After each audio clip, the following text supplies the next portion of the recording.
சுவாமியே சரணமையப்பா.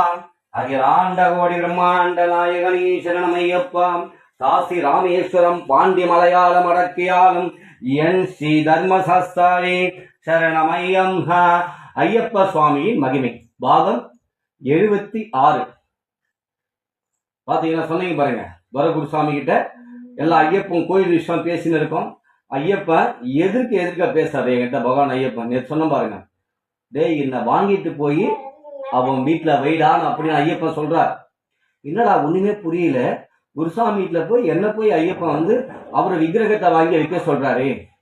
சரி ராஜா சொல்லிட்டாரு, வேலைக்கார செஞ்சுதானே ஆகணும், அவன் சொல்லாம ஒண்ணும் முடியாதுல்ல. அப்ப எனக்கு ஐயப்பன் என்ன சும்மா செஞ்சிருவான் அது அப்புறம். ஆனா ராஜா சொல்றது வேலைக்கார செஞ்சாகணும். அப்ப சரி ரைட்டுன்னு சொல்லிட்டேன். சரி ஐயப்பா நீ சொன்ன மாதிரியே நான் உன்னை வாங்கி எடுத்துட்டு போய் குருசாமி வீட்டுல நான் வச்சிடறேன் அப்படின்னு சொல்லிட்டேன். ஆனா இன்னொரு கண்டிஷன் போடுறாரு, நான் வர்றது அவங்களுக்கு யாருக்குமே தெரியக்கூடாதுன்னு சொல்லிட்டார். இனி அளவு கூட நான் வர்றது யாருக்குமே தெரியக்கூடாது சொன்னார். சரி ரைட்டு. நான் என்ன பண்ணேன், காசு சேர்த்து வச்சு ஐயப்பன் விக்கிரகத்தை வாங்கிட்டு குருசாமி வீட்டுக்கு போறதுக்கு முன்னாடி குருசாமிகிட்ட ஃபோன் பண்ணி சொல்றேன். ஏன்னா அவரு குருசாமி வீட்டுல இருக்கணும்ல, குருசாமி வீட்டுல இருக்கணும்ல, எல்லாருமே வீட்டுல இருக்கணும். அப்ப அவரு துரை குருசாமிக்கு நான் ஃபோன் பண்றேன். அப்பா இது மாதிரி எங்க குருசாமி வராரு, உங்களை பார்க்கணுமா எங்க குருசாமி, அதெல்லாம் நீங்க வாங்கப்பா அப்படின்னு சொல்றேன். என்னப்பா என்ன விஷயம்ப்பா, தெரியலப்பா என் குருசாமி உங்களை பார்க்கணுன்றாரு அப்படின்னு சொன்னேன். ஏன்னா எல்லாருக்கும் குருசாமின்னா அவர் புரிஞ்சுக்குவாரு. துரை குருசாமி இவன் ஐயப்பனை தான் சொல்றான், ஏதோ ஐயப்பனை ஏதோ இது பண்ண போறான், ஏதோ வரான் அவர் நினைச்சுக்குவாரு. ஆனா என் குருசாமின்னு சொன்னேன், எல்லாருக்கும் குருசாமின்னு அவர் புரிஞ்சுக்குவாரு. அதனால என் குருசாமி வராரு, எனக்கு எல்லாமே அவர் தான், அம்மா அப்பா குருசாமி எல்லாமே அவர் தான்பா, வராரு அவரு எனக்கு அப்படின்னு. அப்படியாப்பா சரி வரம்பான்னு சொல்லிட்டு அவசரமா அப்பா வராரு. அப்பா வீட்டுக்குள்ள வராரு. அப்பா வீட்டுக்குள்ள வரத்துக்கு முன்னாடி கன்னிமூல கணபதி கும்பாபிஷேகம் பண்ணி முடிச்சிருக்காங்க கோயில்ல பக்கத்துல. அந்த கும்பாபிஷேக கோயில ஐயப்பனை பிரதிஷ்டை பண்ணி புதன்கிழமை அன்னைக்கு ஐயப்பன் குருசாமி வீட்டுக்கு உள்ள வராரு விக்கிரகமா. அப்படியே தகர்ச்சி போய் நிக்கிறாங்க எல்லாருமே. என்ன மணி இந்த மாதிரி ஒண்ணுமே புரியலையே மணி அப்படின்னு கேக்குறாங்க.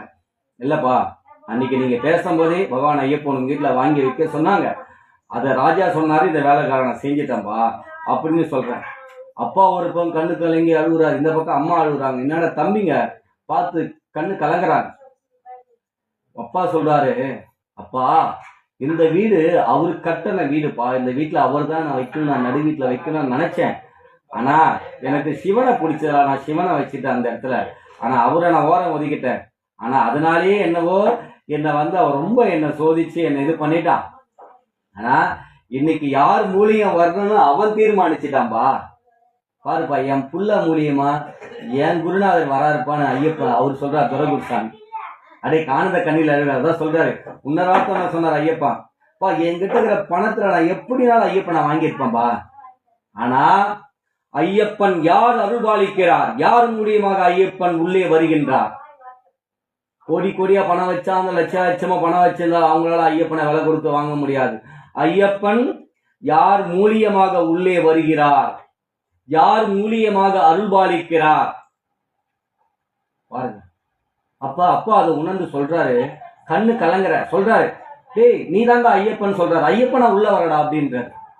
என்ன சொல்லுவேன் நான், ஐயப்பன் கருணையை நான் என்ன சொல்லுவேன், அவன் கருணையை சொல்ல வார்த்தைகள் இல்லைங்க, வார்த்தைகள் இல்லை.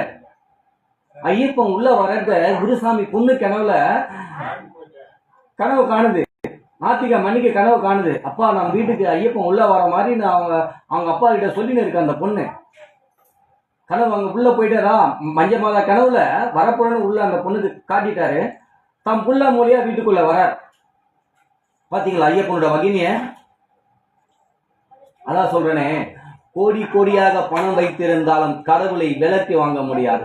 லட்சமாக பணம் வைத்தாலும் ஐயப்பனை வாங்க முடியாது. எந்த ஒரு கடையில வாங்க, ஐயப்பனை மட்டும் இல்ல, முருகராட்டுக்கு எந்த கடவுளையும் வாங்க முடியாது. 1000 கணக்கில் வச்சாலும் கடவுள் வாங்க முடியாது. அதுக்கு நீ கடவுளை வாங்க நீ என்ன செய்திருக்க வேண்டும், தியாகம் செய்திருக்க வேண்டும். கடவுளிடத்தில் நீ உண்மையாக இருக்க வேண்டும், கடவுளிடத்தில் உண்மையாக பக்தியாக இருக்க வேண்டும். யாருக்கும் தீங்கு நினைக்கா இருக்க வேண்டும். அப்போதான் இறைவன் உன்னிடத்தில் வந்து பேசுவான். எப்படி? இறைவன் உன்னிடத்தில் வந்து செய்வான். நம்மளுக்கு எல்லா கடவுளையும் பிடிக்கும். கடவுளுக்கு உன்ன பிடிக்கும்டா. நீ 1000 முருகர் பக்தர் இருக்கலாம், 1000 விநாயகர் பக்தர் இருக்கலாம், 1000 அம்பாள் பக்தர் இருக்கலாம், 1000 சிவன் பக்தர் இருக்கலாம்.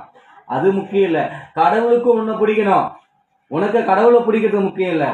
கடவுளுக்கு உன்னை பிடிக்கணும். உன்னை பிடிச்சாதான் அவன் பேசுவான். எந்த கடவுள் இருந்தாலும் பேசுவான். ஐயப்பன் என்கிட்ட பேசலாம் பாருங்க. சாதாரண விஷயம் இல்லைங்க. ஒரு கடவுள் வந்து ஒரு சாதாரண ஒரு மனுஷன், அவனால் படைக்கப்பட்ட இந்த பிள்ளையிடம் கடவுள் பேசுகிறான் என்றால் நான் என்ன புண்ணியம் செய்திருக்க வேண்டும்? எனக்கு தெரியல சத்தியம். நான் என்ன புண்ணியம் செஞ்சேன்னு எனக்கு தெரியல. அது ஐயப்பனை கேட்டதான் தெரியும். ஆனா எனக்கு அது வரைக்கும் சந்தோஷம். எனக்கு இவ்வளவு பெரிய வாக்கியத்தை கொடுத்திருக்கேடா என் ஐயப்பா, என் மணிகண்டா, என் ஸ்ரீதர்ம சாஸ்தா, என் அன்னதான பிரபுவே, என்னை எப்பொழுதும் ஆனந்த கண்ணீரில் நனைய வைக்கும் என் ஐயப்பனே, சுவாமியே சரணமையப்பா, சுவாமியே சரணமையப்பா. ஓம் ஸ்ரீ பூதநாத சதானந்தா சர்வபூத தயாபரா ரக்ஷ ரக்ஷ மகாபாபு மகா சாஸ்திரே புண்ணியம் நமோ நமக. சுவாமியே சரணமையப்பா, சுவாமியே சரணமையப்பா. குருவே துணை, குருவே துணை, என் ஐயப்பனே துணை, என் ஐயப்பனே துணை, ஐயப்பனே துணை,